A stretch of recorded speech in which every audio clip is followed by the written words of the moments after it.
The Andari Collective had studied thousands of primitive worlds over the centuries, harvesting biological samples with little regard for ethics. After all, these species were underdeveloped, unaware of the stars above them, and barely sentient by galactic standards. Earth was just another footnote in their expansion protocols, lush, full of life, but irrelevant. When they sent an unmanned drone to scan its surface, the results were unexpectedly fascinating. The planet's dominant species, humans, showed signs of emotional complexity, territorial aggression, and advanced weaponry, but still, in the eyes of the Andari, they were apes with guns, so they took a sample. A child! To the Andari, it was a clinical procedure. They targeted a quiet neighborhood in rural Montana under the cover of darkness, cloaked their ship, and used a quantum phase stasis field to render the boy unconscious. He was 6 years old. They didn't even think twice. Back aboard the ship, the Andari scientists marveled at the human's neurological patterns. Emotional responses lit up the scans like plasma storms. They saw fear, confusion, flashes of memory. Curiously, there was a strong emotional tether encoded into the child's mind, tied to a singular figure. Subject demonstrates extreme attachment to primary female caregiver, the report noted. Perhaps a hormonal anchor or an evolutionary imprint, worth further study. Back on Earth, something primal had snapped. The boy's mother, Captain Daner, Rourke retired U.S. Special Forces, Black Ops Specialist, and single parent, had seen war, betrayal, and loss. But nothing in her lifetime of combat compared to the raw, animal panic of waking up and finding her son's bed empty. Not just empty, cold, not just coal, erased, no sign of struggle, no footprints, no sound. But Rourke wasn't like other parents. The moment her brain registered the impossibility of the situation, something ancient and terrifying awakened inside her. She didn't scream, she didn't cry, she geared up. Pulling favors from every black book contact she still had, Dana Rourke tore through government databases, military satellites, and deep, state listening stations. She found irregular seismic data in Montana, electromagnetic echoes, interference patterns that didn't match any known aircraft or drone. Then came the evidence, a 3-second glitch caught by a retired spy satellite, an object breaching the upper atmosphere with no propulsion signature. To anyone else, it would have been an unsolvable puzzle. To Rourke, it was a trail of blood. Within 48 hours, she was in orbit and steering an old EarthCorp recon vessel that had been collecting dust in a decommissioned dockyard. She paid the smuggler crew in gold bars and threats, then rewired the ship's targeting system with her own AI assistant. Built during her years off-grid, she bypassed international clearance protocols like she was slicing bread. The Andari Collective hadn't even noticed. They'd studied the human child's genome, his psychology, and his reactions to fear stimuli, but they hadn't thought to scan Earth for a response. They hadn't imagined that a lone human would come looking for them, much less cross light. Years of space without a beacon. They'd grossly misunderstood one thing. Humans do not give up on their children. Especially not the mothers, especially not this one. By the time Rourke entered Andari space, systems began picking up faint signals. An authorized vessel, unknown origin, heading directly toward their research station. Protocol dictated a containment response, but this wasn't some minor space pirate. She shot through the first blockade like it was made of cardboard, and then the Andari finally began to realize what they had taken, not a child. They had taken a human mother's purpose, and they were about to understand what the universe's most dangerous creature truly looked like. The Andari Collective's mistake wasn't just underestimating Dana Rourke, it was believing they understood humanity at all.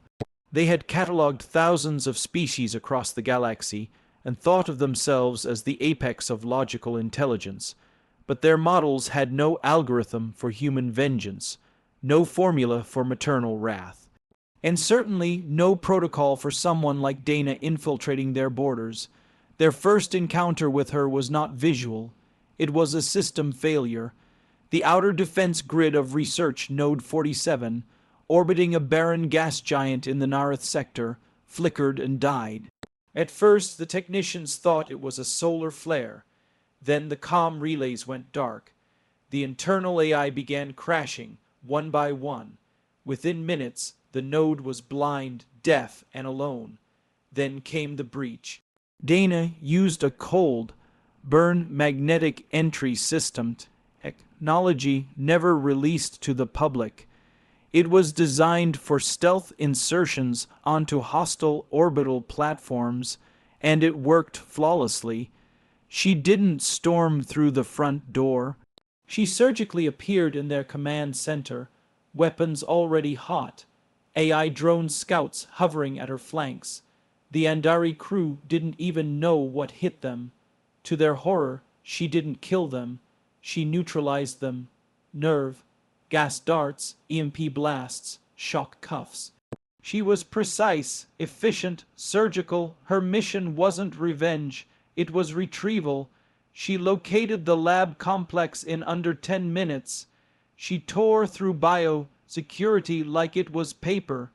And then she saw him, her census, bended in a stasis field, surrounded by glowing alien instruments, blinking monitors, and a chorus of synthetic beeps.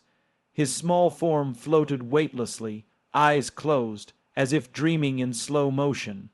Her heart stopped, not from fear, but from a pressure so tight in her chest it felt like it might break her ribs. She stepped forward, reached into the field, and it dissolved at her touch. His eyes fluttered open. The moment their gazes met, the universe snapped back into alignment.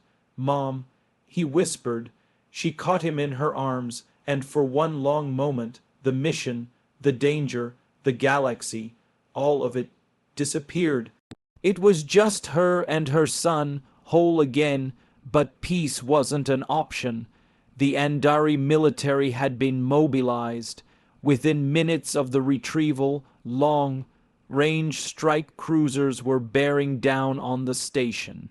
The collective had realized their error.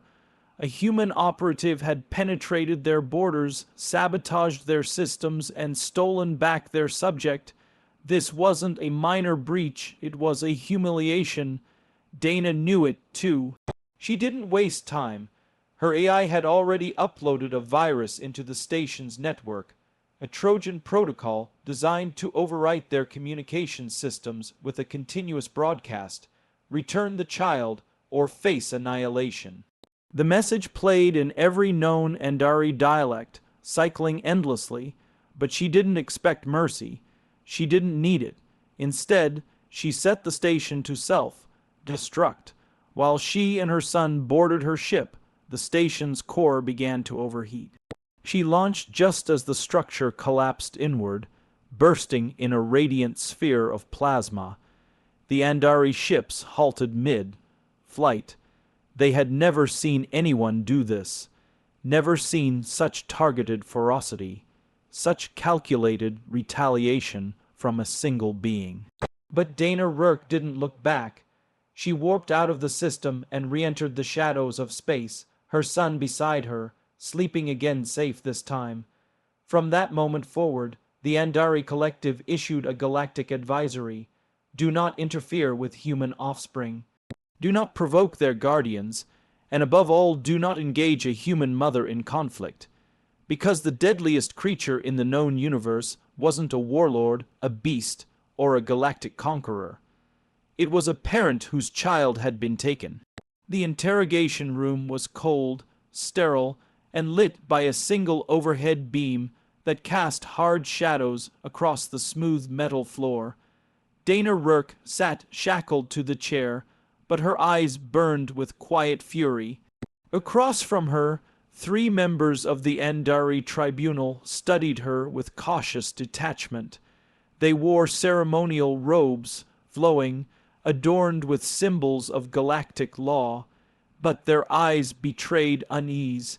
Dana wasn't supposed to be here. Humans weren't supposed to breach tribunal security, and no one was supposed to survive capture on level Sigma. But here she was, calm, silent, waiting, the middle judge along. Next being known as Veltak, leaned forward and broke the silence. You assaulted a classified biological research facility. You killed 6 guards. You destroyed a stasis chamber holding over a century of data. And you corrupted our primary network core with what was the term, malware, bomb. Dana said nothing. You violated 16 galactic ordinances, and in doing so, Veltak continued, you exposed your species to severe diplomatic consequences. Still, she didn't respond. The second judge, a crystalline species called Jashara, tapped her claws against the table. Your silence will not protect your planet. Earth will face consequences for this criminal act. Retaliation is not off the table. Finally, Dana spoke. Do it. Jashara blinked. Excuse me. Retaliate. Dana said, her voice even. Go ahead. Wipe out our cities. Launch your fleets. Glass a continent. But understand this. Every drop of human blood you spill guarantees 100 of yours. Because when one of us is taken, we don't forget. When one of us is hurt, we don't forgive. And when you threaten a child... She leaned forward, the chains creaking under tension. You better make damn sure you kill the mother. Otherwise, you'll learn what war really means. The room went silent again, but this time the silence wasn't sterile. It was dense, tense. Unspoken panic rippled through the air like a low-grade tremor. Jashara narrowed her eyes. You expect us to believe your people would respond with escalation. I don't care what you believe, Dana replied. But I know what's coming. What is coming, then? Asked Veltak. Dana smiled, but there was no humor in it. Us. That word hit harder than any threat she could have made, because they knew, somewhere deep in their bureaucratic, cold-blooded logic cores, they knew she wasn't bluffing.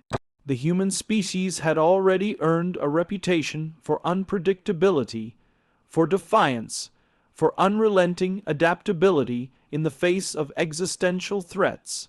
But this was new, personal, and terrifying. 3 days later, Dana was released. Officially, it was called a prisoner exchange after delicate negotiations. Unofficially, it was a surrender. The tribunal's analysts had determined that pursuing consequences wasn't worth the risk. There was too much unknown in human retaliation strategies, too much variance, too many independent actors, because Earth wasn't a unified machine like the Andari Collective. It was a hive of chaos, of passion, of volatile individualism. And in that chaos lived the potential for unmatched devastation. After Dana's return, a silent shift moved through galactic diplomacy. Humans were no longer treated as a young race, no more condescension, no more calls to grow into maturity. Instead, the galaxy's older species began treating humans the way one treats an unstable supernova, with distance, caution, and reverence. Dana never spoke publicly again. She didn't have to. Her message had been burned into the heart of galactic law, an unspoken codex added to every diplomatic handbook. Do not cross a human mother, do not take what cannot be replaced, and above all, never assume they won't come. When the Vraxian warlord Threlkar demanded tribute from Earth, the Galactic Council expected the humans to send diplomats, apologies, or at worst, negotiators bearing some combination of fear and submission. Instead, what arrived was a ship, not a fleet, just a single vessel, black as obsidian, unregistered, and cutting through space like a spear. Threlkar, in his arrogance, allowed the ship to dock at his orbital palace. No shields raised, no fighters scrambled. After all, what could one Earth vessel do to the supreme conqueror of 7 star systems? The doors opened. Out walked a woman, unarmed, unarmored, small by Vraxian standards. Her name was Commander Lena Reyes. She carried no offerings, no formal requests, no apologies, just a holopad with a message: return what you stole. The warlord laughed. His generals roared alongside him. They pointed at her arms, thin, her stature, frail. They called her meat puppet, oxygen, dependent weakling, and several Vraxian words that had no direct human translation, but carried the weight of insult. Then Reyes calmly placed the holopad on the floor. She tapped it once. A hologram flared to life, not of Earth cities, not of the usual council, bureaucracy, or treaties. It was a child's face, pale, weak, hooked up to Roman 4 lines, sleeping. Reyes looked Threlkar in the eye and said, "That was my son before your raiders took him." The laughter died. "Your men stole him during your last raid on the outer Terran colonies. He was 6. Your people thought they could study him, figure out what made human genetics so resistant to radiation. You left behind 3 dead teachers and 2 burned nurses." The warlord shifted in his seat. This wasn't the tone he expected, not the submissive plea of a mother broken by fear. No, this was something colder, tighter. Reyes continued, "We tracked your ship. We traced the genetic markers. We know you brought him here." Threlkar scoffed. "And what? You think I'll hand him over because of a mother's tears?" She smiled. "No," she said, "I'm not here for that." The palace shook. Explosion. Somewhere deep. Threlkar barked into a communicator, but there was only static. Reyes tilted her head. "Before I docked, I deployed 6 drones across your orbital platform, each carrying a viral payload coded to your species' primary nutrient processors. Your food is now sludge, your storage tanks inert." Threlkar stood, fury rising. She took a step forward. "Your air filtration system, flooded with trace isotopes only humans are immune to. In 3 hours, your people will start coughing blood. In 5, they'll be dead. I can stop it if I get my son." "You're bluffing," one of the generals shouted. Reyes tossed a data chip at his feet. "Schematics, timestamps, deployment logs. You'll find I'm very thorough." They stared at her in silence. "You came here alone?" Threlkar asked, voice suddenly thin. "No," she said and tapped her wrist. Outside, Earth's Black Ops fleet decloaked. Hundreds of ships. No insignias, no signals, just shadow and death. "I came with everyone who lost a child in your raids." Within minutes, her son was brought to her. Weak, malnourished, but alive and Reyes, she didn't stay for a trial or a diplomatic statement. She left a warning: "Touch another Terran child, and we'll burn your stars from the sky." That message spread across the galaxy, faster than any weapon. Faster than fear, because it wasn't a threat. It was a promise. The stories began to circulate in whispers, first in the outer colonies, then through the core systems of the Galactic Council. Most dismissed them as exaggerated rumors, but those who had seen it with their own eyes knew the truth. The most dangerous force in the galaxy wasn't a doomsday weapon or a bio-engineered soldier. It was a human mother who had something to protect. One such incident unfolded in the neutral zone of Kartal, a trade hub nestled between 3 rival alien territories. It was a chaotic place, a melting pot of cultures and criminal activity where smugglers, pirates, and diplomats walked the same streets. And it was there that a young human child named Elia went missing. Elia's mother, Dr. Mara Thorne, was not a soldier. She wasn't even registered with Earth's diplomatic corps. She was a xenobiologist stationed on the Kartal research platform, a civilian. But when her daughter vanished during what should have been a routine visit to the open markets, something primal ignited within her. The cartel authorities offered only shrugs and vague promises. Children vanished all the time in these sectors, they said. Most were never seen again. Perhaps the child wandered off, perhaps she was sold. The officials didn't say it outright, but the message was clear: move on. But Mara didn't move on. She activated a dormant subroutine in her research AI, an Earth-based backdoor protocol used in emergencies. Within hours, every surveillance node in Cartal was rerouted to her control. Cameras, heat signatures, motion detectors, she commandeered them all. What she couldn't access legally, she hacked. Within 24 hours, she had tracked the route her daughter was taken. A crime syndicate, run by the J-Coran, a reptilian species with a fondness for black market augmentation, had captured the child. They believed young human tissue contained proteins useful in rejuvenation serums. They had no idea who they had crossed. Mara armed herself, not with weapons, but with knowledge. She uploaded synthetic viruses into the J-Coran medical systems, disabling their cloning tanks and research labs. She laced their data vaults with Earth-based encryption worms that devoured decades of stolen research. Then, using nanite swarms concealed in courier drones, she rendered their genetic modification chambers inoperable. But she didn't go in guns blazing. No, she walked straight into the J-Coran command post wearing a lab coat and holding a single vial. The J-Coran laughed until she showed them what was inside. Modified flu strain, she explained. Nothing lethal at first, but it will mutate. It will adapt, and I've already introduced the carrier vectors into your climate system. In a week, your skin will slough off your bones. In 2, your bone marrow will liquefy.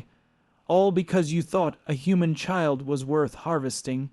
You're bluffing, hissed the J-Coran commander. Mara dropped the vial. It shattered. No, she said calmly. Now I'm angry. They returned Elia within the hour, unharmed. The station's criminals never fully recovered.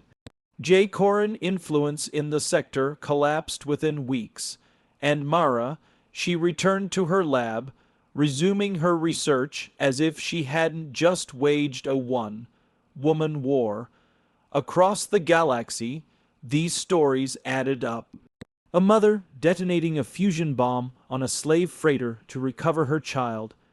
A grandmother piloting a stolen dreadnought through a blockade to extract her captured grandsons. A widowed father wiring a message into the enemy's planetary AI. You can't break us. We're already born in pain. No war declaration from Earth was needed. No council vote. No threat broadcasted across the stars, because the message was already clear: humans protect their young, and when you threaten them, you don't face Earth's armies. You face their parents, and that is something no species has ever survived. Throughout galactic history, no force has ever been quite so underestimated or so universally feared once provoked as a human mother with a purpose. It's not because of size or weaponry or genetic augmentation. It's not because of tactical superiority or overwhelming numbers. It's something far deeper, something embedded in the human psyche, forged in millennia of hardship and evolution. It's the unwavering, relentless, and at times terrifying instinct to protect their offspring at any cost. This trait, while romanticized and admired within human society, has translated across alien cultures as a trait bordering on madness.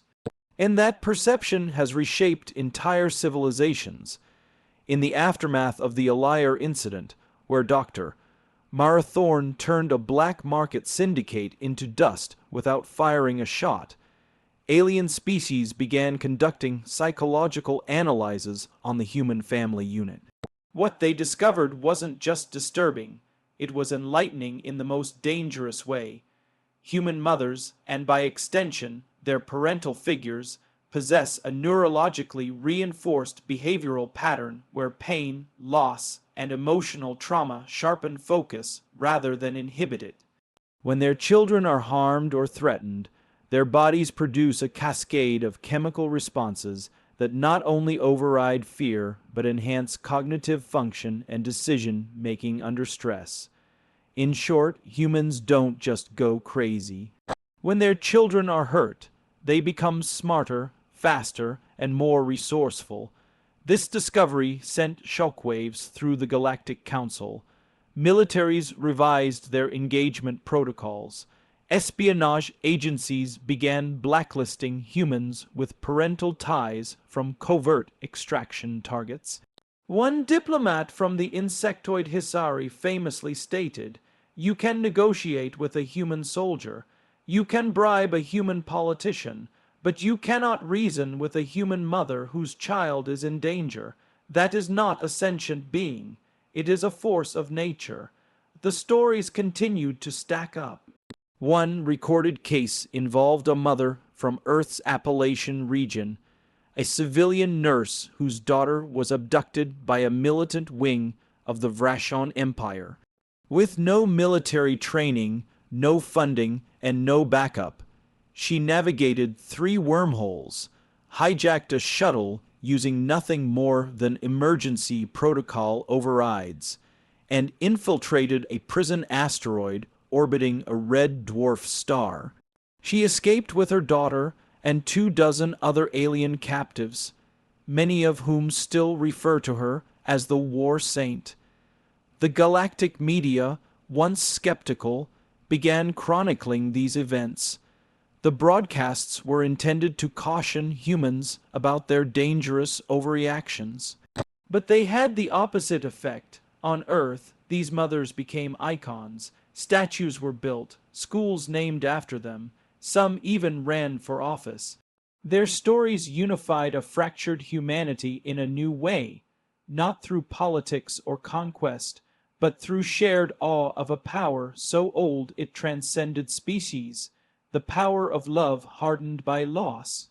Alien psychologists tried to quantify it, to categorize the human parental response into manageable risk matrices, but it never fit. They couldn't understand the tears humans wept while extracting revenge. They couldn't decipher how grief could turn into action rather than paralysis. And most of all, they couldn't predict the ripple effect. When one mother acted, others followed. Entire communities rallied. Spaceports were overtaken by civilian mobs demanding ships to go after missing children. Engineers modified cargo freighters into war machines. Farmers and programmers learned to pilot drones. A human mother might start a mission alone, but she rarely ended it that way. Eventually, the Council convened a vote on what became known as the Maternal Clause, a recommendation to prohibit the separation of human minors from their guardians by any foreign entity under any circumstances for any reason. It passed unanimously, not because of diplomatic pressure, not because of human threats, but because every species had seen, somewhere in the shadows of war or peace, what happens when that clause is violated. They say the galaxy was never the same after first contact with Earth, but the truth is, the galaxy was never the same after it learned what a human mother will do when you take her child, and no technology, no treaty, no armada has ever been able to stand in her way.